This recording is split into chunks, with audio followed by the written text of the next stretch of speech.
Hello baby boy. Để đi mà mấy ơi. Anh nhớ mấy mang con. Anh nhớ mấy mang con ba. Ôi, ở một xa ra mấy vơi. Ở nó đã nhầm sao ơi. Đấy cái này con nè.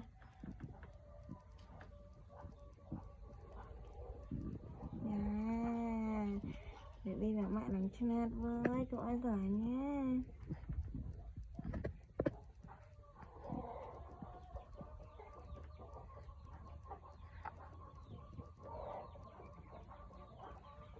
Chân ớt ơi.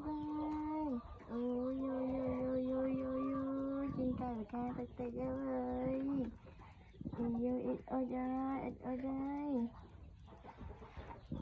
Dạ, ôi tới. Dạ Sa ai? Bà nhà Sa ơi. Ơi, bà nhà Sa. Bà nhà Sa ơi. Nghe mình đi con. Ô này. Ui, phần luôn một cái lốt. Này cái luôn đây là các bạn non chăng quá ơi. Này cái phần luôn ơi.